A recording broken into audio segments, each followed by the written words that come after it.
Hello hi welcome back to our channel Sushma sweet home. అందరికీ ముందుగా good morning అండి. ఇంకా మార్నింగే చూసారు కదా, టైం 5 o'clock అవుతుంది. మార్నింగే లేచేసి వ్లాగ్ అయితే స్టార్ట్ చేశాను అనమాట. ఇవాళ వ్లాగ్ అయితే నేను ఊరు నుంచి రాగానే చేసుకుంటున్న ఫస్ట్ వ్లాగ్ అండి. యాక్చువల్లీ వచ్చింది ఎస్టర్డే, అయితే ఇవాళ షూట్ చేస్తున్నాను. నిన్ననే మంచిగా ఇడ్లీ బ్యాటర్ అంతా కూడా నేను నానపెట్టేసి ఉంచాను అనమాట. మంచిగా ఫర్మెంట్ అయిపోయింది. ఇంక ఇవాళ బ్రేక్ఫాస్ట్ అయితే ఇడ్లీ అండ్ అలాగే చట్నీ అనమాట. ఊరు నుంచి మాతో పాటు అమ్మ కూడా వచ్చారు కదా, సో అమ్మ నాకు తోడుగా ఉండడం వల్ల నాకు చాలా హెల్ప్ అవుతుంది. ఏంటంటే కొంచెం అంతా ప్యానిక్ అవ్వకుండా మా వారి సిచ్యువేషన్కి నాకు కొంచెం సపోర్ట్గా అనిపిస్తుంది. ఇంట్లో మా వారి కండిషన్ ఎలా ఉంది ఏంటి అనేది ఇన్స్టాగ్రామ్లో అండ్ అలాగే మన వీడియోస్ కింద కామెంట్ సెక్షన్ ద్వారా అడుగుతూనే ఉన్నారు కదా. ఆయన కండిషన్ నేను ఇప్పుడే ఏమీ చెప్పలేనమాట. ఆయనకి ఇంకా 3 months ట్రీట్మెంట్ అవసరం అనమాట. ఆయన త్వరగా కోలుకోవాలని చాలా మంది ప్రే చేశారు కదా. లాస్ట్ బ్లాగ్లో నాకు చాలా మంది మీరు కామెంట్ చేశారు. అవన్నీ కూడా చాలా హార్ట్ టచింగ్గా అనిపించింది. ప్రతి ఒక్కరూ కూడా ఆయన హెల్త్కి ఇంతలాగా ప్రే చేస్తున్నందుకు పేరు పేరున చాలా చాలా చాలా థ్యాంక్స్ అండి. మీరంతా నా ఫ్యామిలీ అయిపోయారు. ఇంట్లో ఎవరికైనా బాగాలేకపోయినా మీరు ఇచ్చే లవ్ అండ్ సపోర్ట్ నిజంగా అల్టిమేట్ అనిపిస్తుంది. ప్రతిసారి కూడా ఈ వర్డ్ చెప్పి చెప్పి బోర్ అనిపించట్లేదు నాకైతే. ఎందుకంటే మీ మీద ఎంత చెప్పినా కూడా తక్కువే. ఎవ్రీ టైం మీ నుంచి వచ్చే ఆ ప్రేమ నాకు నిజంగా చాలా బూస్టప్ ఇస్తుంది. నేను ఏదైనా సరే ఒక పని చేయాలంటే నాకంటూ ఒక ఫ్యామిలీ ఉంది అని చాలా బాగా గుర్తు చేస్తూ ఉంటారు ప్రతిరోజు. ఆయన అయితే డ్యూటీకి వెళ్ళి రావడానికి చాలా ఇబ్బంది పడుతూ ఉన్నారు. బట్ కానీ తప్పట్లేదు. ప్రెసెంట్ అయితే కొంచెం అంత సిక్ లీవ్ పెట్టేసుకుని ఇంట్లోనే ఉంటున్నారనమాట. జస్ట్ 1 week పాటు ఇచ్చారు సిక్ లీవ్. కానీ అక్కడ డ్యూటీలో చేయడానికి అస్సలు అవ్వట్లేదు ఆయనకు. ఏదేమైనా డీబీటీ ప్రాబ్లం అనేది నెగ్లెక్ట్ చేసే అంత చిన్నదైతే కాదండి. కొంతమంది అయితే గమనించుకుంటాం, కొంతమంది గమనించుకోలేము. కాళ్ళు కొంచెం స్వెల్లింగ్ వచ్చింది కదా అంటే మనం నెగ్లెక్ట్ చేసి ఇంట్లోనే ఏవో ఒక టాబ్లెట్స్ యూజ్ చేసామంటే కష్టం. బోలెడని బ్లడ్ టెస్టులు చేయించాం, ఎక్స్రే చేయించాం, దాంట్లో బయట పడలేదు. కానీ స్కానింగ్ చేసినప్పుడు అంటే డాప్లర్ టెస్ట్ చేయించినప్పుడు మాత్రమే అది బయటకు వచ్చింది. సో మీకు కూడా కొంచెం ఐడియా రావాలని చెప్పేసి నేను షేర్ చేస్తున్నాను. ఎవరికైనా సరే కొంచెం కాళ్ళు నొప్పుగా కానీ లేకపోతే కాళ్ళు స్వెల్లింగ్ వస్తుంది అంటే అస్సలు నెగ్లెక్ట్ చేయకండి. మనం తొందరగా చూసుకున్నామంటే మాత్రం అది సర్జరీ ద్వారా క్యూర్ అయిపోతుంది. ఇంకా మా వారికి అయితే బ్రేక్ఫాస్ట్ అరేంజ్ చేసేసి పంపించేస్తున్నాను. మార్నింగే డ్యూటీకి వెళ్తున్నారనమాట. ఇంకా టిఫిన్ అయితే వేడివేడిగా పంపించేశాను.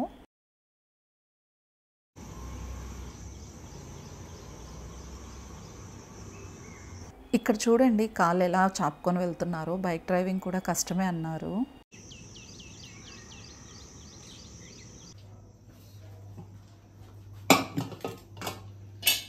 ఇంకా బానుకు కూడా కాలేజ్ ఉంది కాబట్టి నేను లంచ్ ప్రిపరేషన్స్ అయితే చేసేస్తున్నాను. ఇవాళ నేను చేస్తున్నాను చిగురుపప్పు. మన ఛానల్లో అస్సలు లేదు. యాక్చువల్లీ నేను చిగురుపప్పు ఇంకోలాగా కూడా చేస్తాను. బట్ కానీ ఆ రోజు కొంచెం అంతా మేము ఎస్టర్డేనే రీచ్ అయ్యాం కాబట్టి హౌస్కి చాలా టైర్డ్గానే ఉన్నాను. ఇవాళ అయితే బోలెడని పనులు అనమాట. మొత్తం హౌస్ అంతా కూడా క్లీన్ చేసేసుకోవాలి. సో దానికోసం నేను నార్మల్గానే చేశాను పప్పు. అంటే ఏంటంటే నేను చిగురు అనేది ఒక 2 minutes పాటు కుక్కర్ ప్రెషర్ పోయాక యాడ్ చేసి కుక్ చేస్తాను అనమాట. బట్ కానీ ఇవాళ ఏం చేశానంటే కుక్కర్లో యాడ్ చేసి విజిల్ పెట్టేశాను అంతే. ఇంకంతకు మించి తేడా ఏం లేదండి. నార్మల్ గా వేసేవన్నీ వేస్తాను. బట్ ప్రెషర్ పోయాక ఓపెన్ చేశాక మనం చిగురు అనేది జస్ట్ 2 minutes ఆర్ ఒక 2 or 3 minutes కుక్ చేసుకుంటే సరిపోతుంది. లాస్ట్ లో యాడ్ చేసుకోవాలన్నమాట. ఇందులో యాక్చువల్ గా మనకు గెంజిరాక్ అంటారు చూసారా, అది కానీ వంకాయలు కానీ మ్యాంగో కానీ ఇవి యాడ్ చేసినా కూడా ఇంకా టేస్ట్ వస్తుంది. బట్ కానీ మాకు చిగురు దొరకడమే కష్టం. అలాంటిది దొరికేసింది. దొరికాక ఇంకా నేను జస్ట్ సింపుల్ గా చేసేస్తున్నాను. అవన్నీ కూడా ఇంకేం యాడ్ చేయలేదన్నమాట. జస్ట్ నార్మల్ చిగురు అయితే యాడ్ చేసి చేసేస్తున్నాను.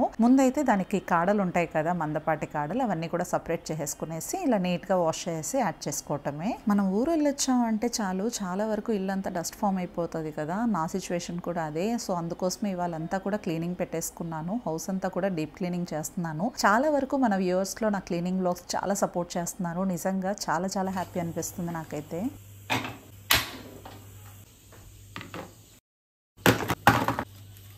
ఇంక ఇప్పుడు టైం వచ్చేసి కరెక్ట్గా 7 అలా అవుతున్నట్టుంది. ఇంక ఈ టైంలో కొంచెం అంత పప్పు ఇవన్నీ కూడా పెట్టేశాక మళ్ళీ ఇంకొక వాయి నేను ఇడ్లీస్ అనేవి పెట్టేస్తున్నాను అనమాట. అమ్మకి నాకు బానుకి ముగ్గురికి ఇంక ఇడ్లీస్ పెట్టేసుకుంటున్నాము. ఇడ్లీస్ రేషియో మామూలుగానే 2:1 అనమాట.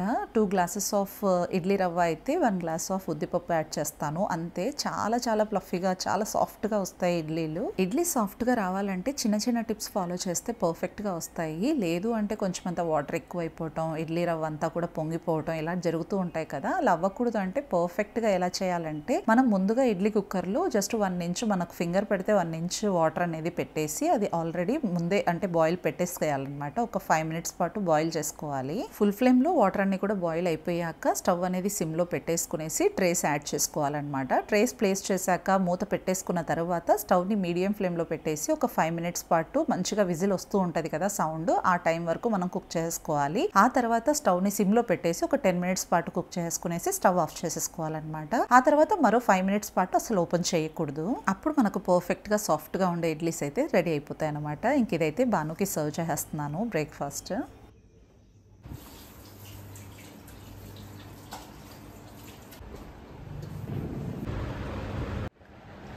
ఇక బాను అయితే ఈ బ్రేక్ఫాస్ట్తో సూపర్ హ్యాపీ, చాలా టేస్టీగా సాఫ్ట్గా ఉన్నాయని చెప్పేసి ఎంజాయ్ చేస్తూ తినేసాడనమాట. బాయ్.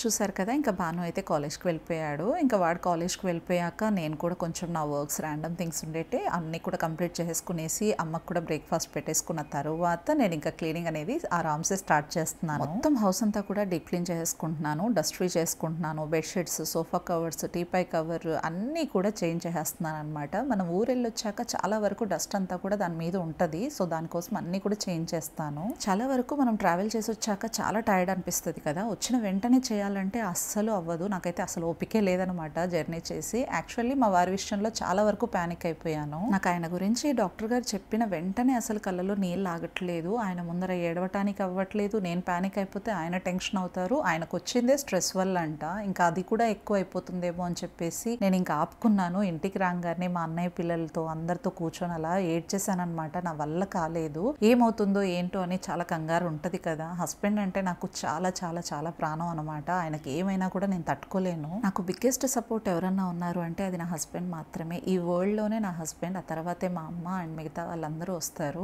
ఎందుకంటే మా హస్బెండ్ ప్రతి ఒక్క విషయంలో నాకు ఏం కాదు అన్న ధైర్యం, స్ట్రాంగ్నెస్ అండ్ సెక్యూర్డ్ ఫీల్ని ఇస్తారనమాట. అలాంటి మనిషి ఇలా ఒక్కసారిగా ఇలా పడిపోవటం అంటే నా వల్ల కావట్లేదు. ప్రతి ఒక్క సిచ్యువేషన్ను తీసుకుంటాను కానీ ఆయనకేమన్నా అయితే మాత్రం చాలా ఎమోషనల్ అండ్ చాలా వీక్ అయిపోతాను నేను. ఆయన పేషెన్స్ గురించి ఎంత చెప్పినా తక్కువ అనిపిస్తుంది. చాలా పేషెన్స్తో ప్రతి ఒక్క చిన్న వర్క్ డీటెయిల్డ్గా ఉండేలాగా చూస్తారు. ప్రతి ఒక్కరిని నా వాళ్ళు అనుకుంటాడు. వాళ్ళ పని కూడా నాదే అన్నట్టు భావించి మరీ చేసి పెడతాడు. అంత మంచితనం అనమాట. అండ్ డ్యూటీలో గుడ్ విల్ పెట్టుకున్నాడు. బంధువుల్లో కానీ మాలో కానీ ఎంత అంటే ఎలాంటి పర్సన్ అయినా సరే తన్ని చూడంగానే రెస్పెక్ట్ చేస్తారు, అంత బిలీవ్ చేస్తారు. ప్రతి ఒక్కరిని కూడా నా అనుకుంటాడు కాబట్టి తనకు చాలా ప్రేమ దక్కింది. హెల్పింగ్ నేచర్ అయితే ఇంకా అసలు చెప్పలేనండి. ప్రతి ఒక్కరికి హెల్ప్ చేయాలని చూస్తారనమాట.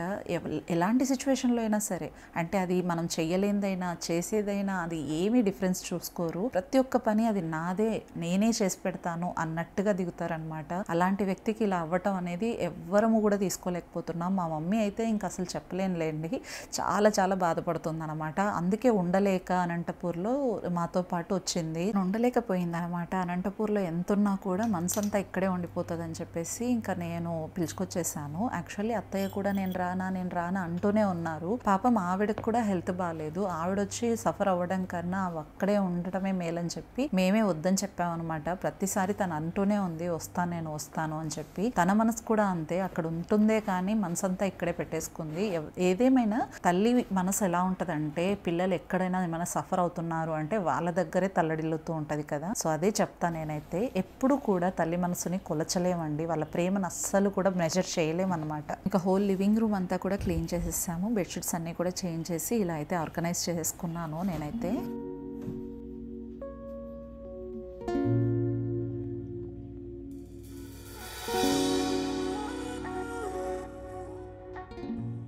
ఈ మధ్యన వ్లాగ్స్ కూడా చాలా లేట్గానే పోస్ట్ చేస్తున్నాను కదా. ఇంట్లో సిచ్యువేషన్ ఇలా ఉన్నప్పుడు వ్లాగ్స్ షూట్ చేయడానికి ఇంట్రెస్ట్ రావట్లేదు. అసలు ఒకవేళ షూట్ చేసినా కూడా ఎడిటింగ్కి ఇంట్రెస్ట్ రావట్లేదు. ఇది కూడా చాలా రోజుల కిందట నేను షూట్ చేశాను. అంటే మేము వచ్చింది ఆల్రెడీ June 2 అనమాట. ఈ వ్లాగ్ అంతా కూడా షూట్ చేస్తుంది నేను June 3. ఏదో అలా నా ఫ్రీ టైంలో కొంచెం కొంచెంగా వీడియో ఎడిట్ చేస్తూ అలా ఈ టైంకి పెడుతున్నాను అనమాట. ఈ వీడియో ఎడిటింగ్ కూడా చాలా టైమే తీసుకున్నాను కదా. సో అలా ఉంటుంది అనమాట. ఇంట్లో ఎవరికైనా బాగాలేనప్పుడు ఇంకా వీడియో షూట్స్ ఎడిటింగ్ ఎక్కడ ఇంట్రెస్ట్ ఉంటుంది చెప్పండి. సో దానివల్ల మీరు కూడా అర్థం చేసుకుంటారు, మీరంతా కూడా నా ఫ్యామిలీ అని నేనైతే ఎప్పుడూ అనుకున్నాను కాబట్టి మీరు అర్థం చేసుకుంటారని నేను హోప్ చేస్తున్నాను. స్టిల్ ఇప్పటికీ కూడా ఈ వీడియో పెట్టడానికి చాలానే ట్రై చేశాను. ఇప్పటికీ ఫైనల్లీ ఎడిటింగ్ పూర్తయ్యేసి ఇంకా పెట్టేస్తున్నాను. వాయిస్ ఓవర్ ఇస్తుంది అయితే మాత్రం నేను వెడ్నెస్డే, ఇది రేపు మార్నింగే పెట్టేస్తాను థర్స్డే. అసలు ఒక్క రోజులో ఇంత పని చేయాలంటే ఎంతో టైర్డ్నెస్ ఉంటుంది. ఇంకా ఆయన డ్యూటీకి వెళ్ళంగానే ఆఫ్టర్నూన్ డ్యూటీకి నుంచి ఇంటికి వచ్చే లోపు ఈ వర్క్స్ అన్ని కూడా కంప్లీట్ చేయాలని అయితే నేను ఫిక్స్ అయిపోయాను. మార్నింగే ఇంకా బ్రేక్ఫాస్ట్లు లంచ్లు అన్ని కంప్లీట్ చేసేసాను కాబట్టి ఇంకా కుకింగ్ అయితే ఏమీ అవసరం లేదని ఇంకా నేను ఈ పనులన్నీ కూడా పెట్టేసుకున్నాను అనమాట. హోల్ హౌస్ అంతా కూడా డీప్ క్లీన్ చేసుకునేసి ఎవ్రీథింగ్ చేశాను, చూస్తున్నారు కదా. ఇంట్లో మా వారికి అలా ఉండగా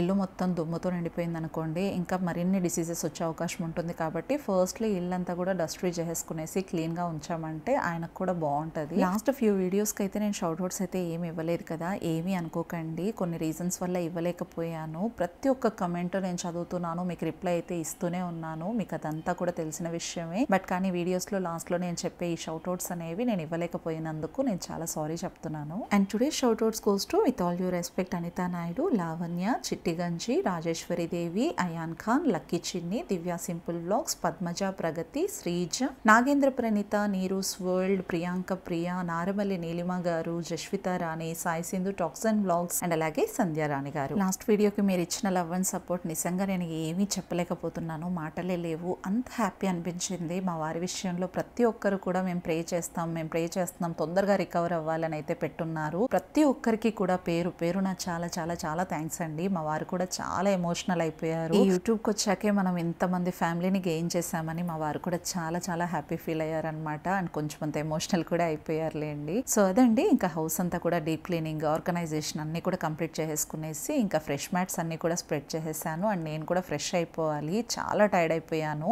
అండ్ ఇప్పుడైతే ఇంకా కిచెన్ క్లీనింగ్ ఉంది. హౌస్ అంతా కూడా డీప్ క్లీన్ చేశాక ఎంత బాగుంది కదా, చాలా ప్రశాంతంగా అనిపిస్తుంది. నేనంతే, నాకు ఇలాంటివి చూసినప్పుడే అనిపిస్తూ ఉంటుంది చాలా మోటివేట్ గా. మీకు నా వీడియోస్ చూస్తే ఎంత మోటివేట్ గా అనిపిస్తుందో నేను నా వీడియోస్ చూసుకుని కూడా అప్పుడప్పుడు మోటివేట్ అవుతూ ఉంటాను అనమాట. ఇంకా కిచెన్ లో చూసారు కదా, ఇడ్లీ చేసామంటే చాలా ఇంకా పాత్రలు మొత్తం కిచెన్ నిండిపోతాయి అనమాట, సింక్ మొత్తం. ఇంకా గ్యాస్ స్టవ్, కౌంటర్ టాప్ అన్ని కూడా నీట్ చేసేసుకున్నాను. ఇంకా అలాగే మనం బెడ్షీట్స్ అన్ని కూడా రిమూవ్ చేసాం కదా, వాటన్నిటిని కూడా వాషింగ్ మెషిన్ కి వేసేస్తున్నా. ఎప్పటికప్పుడు ఈ పనులన్నీ కంప్లీట్ చేసుకున్నాం అనుకోండి, ఆ రిలాక్సేషన్ వేరే లెవెల్లో ఉంటది కదా. ఓవరాల్ ఇప్పుడు కిచెన్ కూడా నీట్ అయిపోయింది, నిజంగా చాలా ఫ్రీ అనిపిస్తుంది. నేనైతే ఇంకా రైస్ కుక్కర్, దాల్ ఇవన్నీ కూడా కుక్కర్లోనే అలానే ఉంచాను. ఎందుకంటే చూసారు కదా, టోటల్ కౌంటర్ టాప్ దగ్గర మొత్తం నిండిపోయింది కాబట్టి ఇంకా అవన్నీ మళ్ళీ నేను డిష్ అవుట్ చేసి క్లీన్ చేద్దాంలే అని వదిలేసా. ఇంక ఇక్కడ బెడ్షీట్స్ అన్ని కూడా చేంజ్ చేసేసాను. ఇంక ఈవినింగ్ కలుసుకుందాం.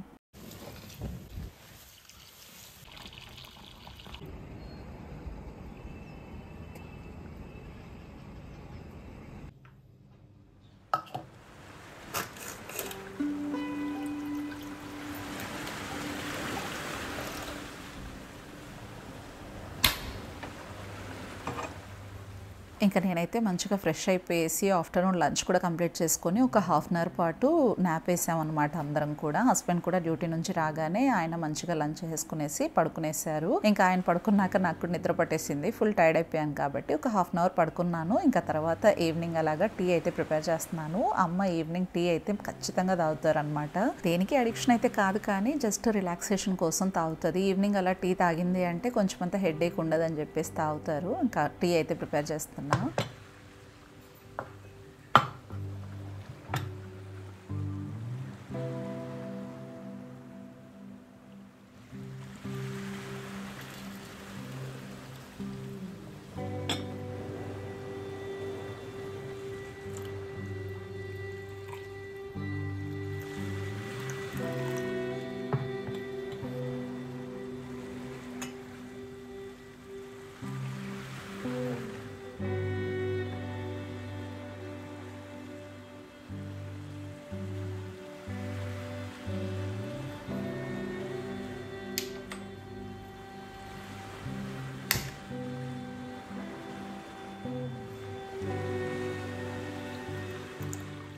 ఇంక ఈవినింగ్ టీ అంతా కూడా ప్రిపేర్ చేసుకున్న తర్వాత చక్కగా మరీ ఫ్రెష్ అయిపోయేసి ఇంకా పూజ అంతా కూడా కంప్లీట్ చేసుకునేసి ధూప్ స్టిక్స్ అయితే వెలిగించేసుకుంటున్నాము. మార్నింగ్ అంతా కూడా క్లీనింగ్ అంతా కంప్లీట్ అయిపోయాక ఇలా ధూప్స్ అన్ని కూడా వెలిగించేసుకుని హౌస్ అంతా కూడా మనకు నచ్చిన విధంగా మనం పెట్టేసుకున్నామంటే చాలు, ఆ రిలాక్సేషన్ వేరే లెవెల్లో ఉంటుంది. అసలు ఆ ఈవినింగ్ అంతా కూడా ఎంత ప్రశాంతంగా అనిపించిందో అసలు మాటల్లో చెప్పలేను. చాలా పీస్ ఇచ్చేసింది నాకు ఈ ఎన్విరాన్మెంట్ అంతా కూడా. నాకైతే ఈ స్పాట్ చాలా ఫేవరెట్ అయిపోయింది. బుద్ధ స్టాచ్యూ దగ్గర ఈ ల్యాంటర్న్స్, ఈ మొక్కలు ఇలా పెట్టడం వల్ల చాలా ఫేవరెట్ ప్లేస్ అయిపోయింది అనమాట. మీకెలా అనిపించింది? మీకే స్పాట్ నచ్చింది?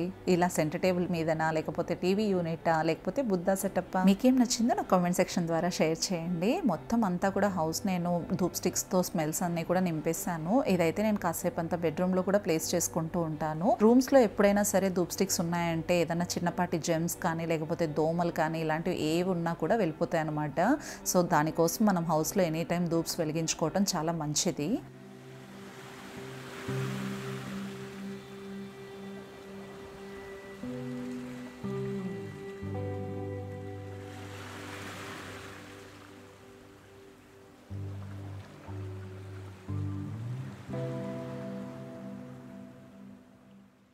సో చూసారు కదా, ఇవాళ అయితే ఇలా గడిచిందనమాట. టోటల్ హౌస్ అంతా కూడా డీప్ క్లీన్ చేసుకున్నాను అండ్ చాలా రిఫ్రెషింగ్గా కూడా ఉన్నాను. మీకు ఈ వ్లాగ్ నచ్చిందని అనుకుంటున్నాను. నచ్చితే కనుక ఏం చేయాలో తెలుసు కదా, లైక్ చేయండి, మీ మంచి ఒపీనియన్ని కామెంట్ సెక్షన్ ద్వారా షేర్ చేయండి, సబ్స్క్రైబ్ చేయడం అసలు మర్చిపోకండి. మరో ఇంట్రెస్టింగ్ వ్లాగ్తో మళ్ళీ మిమ్మల్ని కలుసుకుంటాను. Until then take care, bye.